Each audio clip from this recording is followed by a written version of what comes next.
नमस्कार दोस्तों, stock market studies में फिर से एक बार आपको बहुत-बहुत स्वागत है। तो आज यहाँ पे मैं डिस्कशन करूँगा कुछ इम्पोर्टेंट्स कंपनी के डिटेल्स के बारे में, तो इस वीडियो को लास्ट तक ज़रूर देखिएगा।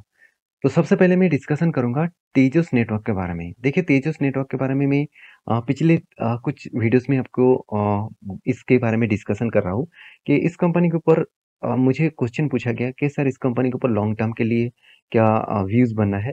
मतलब किस तरीके से व्यूज़ रखना चाहिए लॉन्ग टर्म के लिए और शॉर्ट टर्म के लिए क्या है? देखिए मैं इस कंपनी के ऊपर मेरे पास इस कंपनी का कोई भी लॉन्ग टर्म के लिए इन्वेस्टमेंट नहीं है, क्योंकि मैं इस तरीके से कंपनी के ऊपर लॉन्ग टर्म के लिए इन्वेस्ट नहीं करता हूँ। और मैं ऑब्वियसली इस कंपनी के ऊपर जब जब कोई भी ट्रेड बनता है, कोई भी स्विंग ट्रेडिंग्स बनता है, कोई भी शॉर्ट टर्म ट्रेडिंग्स बनता है, तो मैं उसके ऊपर ज़रूर फोकस रखता हूँ और मैं अगर सही ट्रेड लगा, तो मैं एंट्री भी लेता हूँ। तो इसके ऊपर एक ट्रेड बना था और वो मैं आपको मेंशन किया था, वो मैं आपको दिखाऊँगा। उससे पहले आपको कुछ पैरामीटर्स देखना है कंपनी का। क्या सही में ट्रेड लेने से पहले क्या-क्या चीज़ आपको देखना है? सबसे पहले देखिए कंपनी का बिज़नेस क्या है, वो समझना पड़ेगा।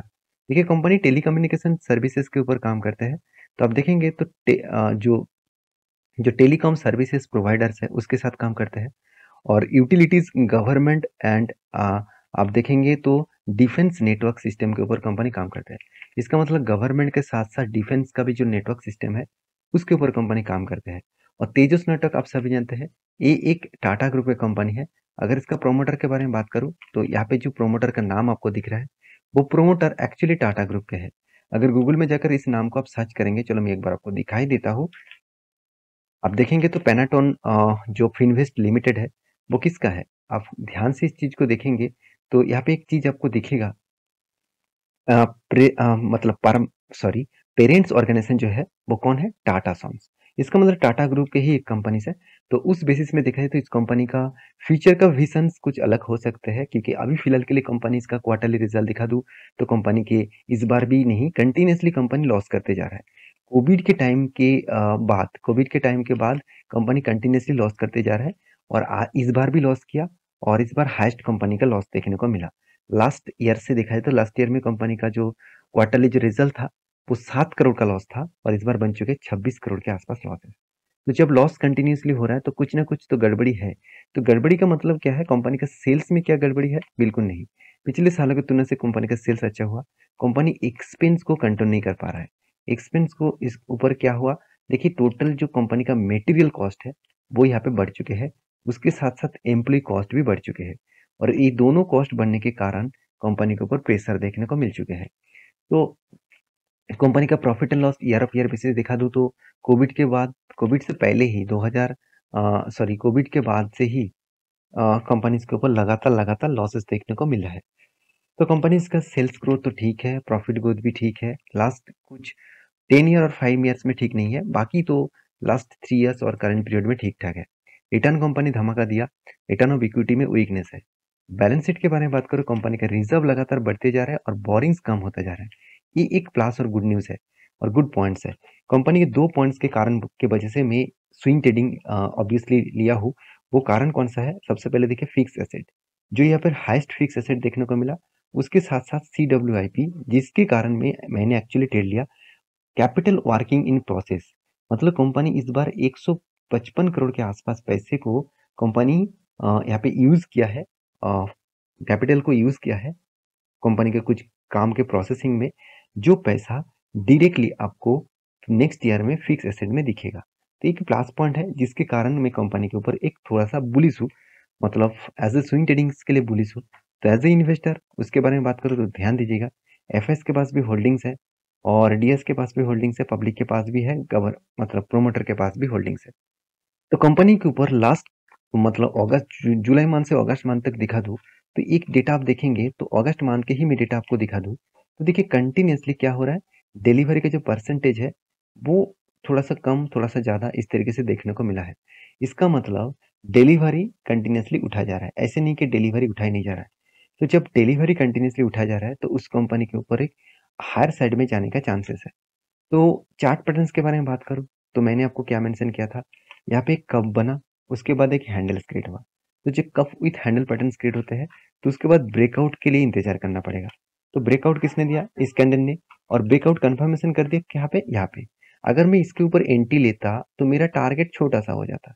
तो मैंने एंट्री यहाँ पे नहीं लिया, मैंने कब एंट्री लिया? इस रेंज तक जब टच किया, जब इस रेंज को टच किया तब मैंने एंट्री लिया। मैं आपको प्रीवियस वीडियो में भी बताया था कि मैंने यहाँ पे एंट्री इसीलिए नहीं लिया क्योंकि इतने बड़ा ब्रेकआउट के बाद अगर मैं यहाँ पे एंट्री लेता मेरा टारगेट बहुत छोटा हो जाता।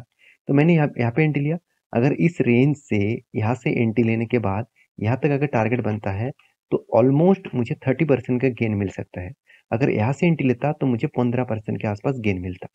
तो समझदारी से काम लेना चाहिए, बाकी आप समझदार है उस हिसाब से काम करिए। तो मैंने तो एंट्री ले चुका हूँ और अभी देखा जाएगा क्या होगा। अगर लॉस स्टॉप लॉस होता है तो होगा तो कोई बात नहीं। तो नेक्स्ट जो कंपनी जिसके बारे में बात करूँ उसका नाम है यूपीएल। देखिए यूपीएल जो है वो एक केमिकल सेक्टर से बिलोंग करते हैं। आज यूपीएल का हालत सेकंड पोजीशन में आ चुके हैं, इस सेक्टर के सेकंड पोजीशन में है। यूपीएल कौन सा सेक्टर में है? एग्रो केमिकल्स और पेस्टिसाइड इंडस्ट्रीज में। तो agro chemical and pesticide industries में कंपनी का नाम सेकंड पोजीशन में है। क्यों है? एक टाइम में तो कंपनी नंबर 1 में था, आज सेकंड पोजीशन में क्यों चला गया? अगर कंपनी सिर्फ के सिर्फ एग्रो केमिकल्स के ऊपर बिजनेस करता तो कंपनी नंबर 1 में ही होता। कंपनी का जो मेजर ध्यान है वो स्पेशलिटी केमिकल्स के ऊपर ध्यान दीजिएगा। यहाँ पे agro chemicals, industrial chemicals, chemicals आप देखेंगे तो इंटरमीडिएट, साथ ही साथ स्पेशलिटी केमिकल्स। जो केमिकल्स का डिमांड मार्केट में कम हो चुके हैं, जो केमिकल्स का प्रोडक्ट मार्केट में कम बेचा जा रहा है, उसी प्रोडक्ट के ऊपर कंपनी काम कर रहा है और जिसके चलते हुए ईपीएल के ऊपर लगातार लगातार यहाँ पे एक प्रेशर बनता हुआ देखने को मिलता है। तो क्या कंपनी में खराबी है? ऐसे बिल्कुल भी नहीं। कंपनी का हर पॉइंट ऑफ व्यू से ठीक ठाक है। कर्जा थोड़ा सा ज्यादा लिया, क्यों लिया वो भी मैं आपको बताऊंगा। उससे पहले देखिए इनकम, इनकम बहुत शानदार है। कंपनी के 2 पॉइंट्स मुझे बेस्ट लगा। वो क्या है? कंपनी का आरओसी आरओई तो एवरेज लेवल के ऊपर है, पहले भी था, आज भी है। और कंपनी का पी रेशियो जो एकदम सस्ते दामों में आपको देखने को मिला है। तो कंपनी का पी रेशियो में मैं बात करूँ तो कोविड के टाइम में कंपनी का पी रेशियो जिस रेंज में था उस रेंज में ही कंपनी अभी पी रेशियो को टच करने के बाद देखिए फिर से वापस हो रहा है। इसका मतलब यहाँ से एक बड़ा धमाका इस हायर रेंज तक देखने को मिल सकता है। जब पी रेशियो 10 से जाकर 30 के ऊपर जाएगा तो सोचिए तगड़ा एक प्राइस में धमाका दिखेगा। तो कंपनीज के कर्जा ज्यादा लेने का कारण क्या है? पहली बात, कंपनी का जो बोरिंग्स है वो इस बार हाईएस्ट बोरिंग्स देखने को मिला 23,000 करोड़। उससे कंपनी का रिजर्व ज्यादा है, अच्छी बात है। कंपनी देखिए CWIP में कंपनी अच्छा खासा पैसा फंसा के रखा। इसका मतलब कैपिटल वर्किंग इन प्रोसेस में कंपनी 2,800 करोड़ के आसपास कंपनी पैसा फंसा के रखे हैं। उसके साथ साथ कंपनी का फिक्स एसेट जो है उसके बारे में बात करूँ तो कंपनी का फिक्स एसेट भी यहाँ पे अच्छा खासा देखने को मिला है। ये दोनों कारण के वजह से कंपनी के ऊपर कर्जा ज्यादा लेना पड़ा। साथ ही साथ कंपनी के ऊपर और एक पॉइंट्स आपको देखना चाहिए, वो है ट्रेड रिसीवेबल। तो कंपनी इस बार आज तक की हाईएस्ट ट्रेड रिसीव किया, करीबन 18,200 करोड़ के आसपास ट्रेड रिसीव किया।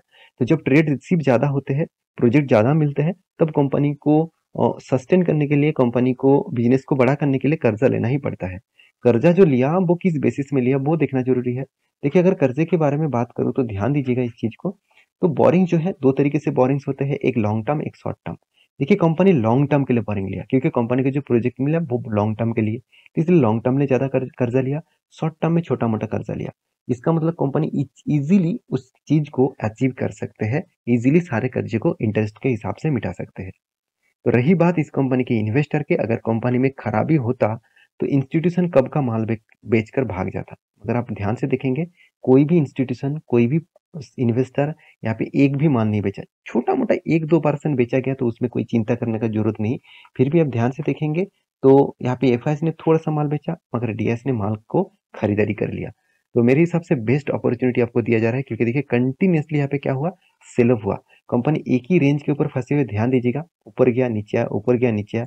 तो वही रेंज को वो बार बार टेस्ट कर रहा है, जिस रेंज को टेस्ट करने के बाद मेरे हिसाब से फिर से इस तरीके से धमाका हो सकते हैं क्योंकि पी रेशियो भी उसी तरीके से कुछ इंडिकेट यहाँ पे कर रहा है। तो मैं तब तक एंट्री नहीं लूंगा जब तक कोई यहाँ पे अच्छा खासा ब्रेकआउट कैंडल और हाई वॉल्यूम के साथ ब्रेकआउट कैंडल मुझे ना दिखे। तो कंपनी ने क्या किया, एक डिविडेंड भी अनाउंसमेंट कर दिया, 10 रुपीज करके डिविडेंड कंपनी देने वाला है। तो 17 सितंबर में कंपनी आपको डिविडेंड पे आउट करेगा। तो इस कंपनी के ऊपर जो जो व्यक्ति का निवेश है उसको डिविडेंड 17 तारीख सितंबर में मिल जाएगा। नेक्स्ट जो कंपनी जिसके बारे में बात करूँ उसका नाम है ओलेक्ट्रा गिनटेक। देखिए ओलेक्ट्रा गिनटेक अभी हर व्यक्ति के मुंह में मतलब मन में यही कंपनी छा चुके हैं, क्योंकि इस कंपनी धमाका रिटर्न जो दिया, जिसके चलते हर व्यक्ति के इस कंपनी के ऊपर ही पॉजिटिव थिंकिंग आ चुके हैं। देखिए कितना पॉजिटिव है कितना नेगेटिव है वो मैं आपको सबसे पहले दिखा दूं। मुझे जो पॉइंट्स यहाँ पे लगा वो है वीकनेस कहाँ पे है, कंपनी का पी रेशियो में। पहली बात, company small cap type company है और इतना बड़ा P ratio high P ratio में चल रहा है, इसका मतलब हाई वैल्यूएशन में कंपनी चल रहा है। तो मेरे हिसाब से अभी फिलहाल में, मेरे ओपिनियन के हिसाब से निवेश करना बहुत बड़ा रिस्की होगा, क्योंकि यहाँ पे करेक्शन होने का चांसेस भी है। क्योंकि कंपनी का पी रेशियो के बारे में ध्यान से देखेंगे, कंपनी पी रेशियो एक टाइम आप कहेंगे सर 350 तक चला गया था, तब तो कोई कुछ भी नहीं हुआ, तो फिर भी तो स्टॉक भाग रहा है। तो आप यहाँ पे क्यों बता रहे हैं कि कंपनी का शेयर और भी करेक्शन हो सकता है? देखिए मैं कोई आपको ये नहीं बता रहा हूँ कि आप जो खरीद के रखे वो बेचिए, आप जो मतलब खरीदना चाहते हैं तो मैं आपको रोक रहा हूँ, ऐसे बिल्कुल भी नहीं। मेरे पॉइंट ऑफ व्यू से मैं आपको बता रहा हूँ कि मेरे हिसाब से इस कंपनी का पी रेशियो मुझे ज़्यादा लगा। क्यों ज़्यादा लगा? मैं आपको बता दूँ, कंपनी का करंट पी रेशियो कितना है? 125।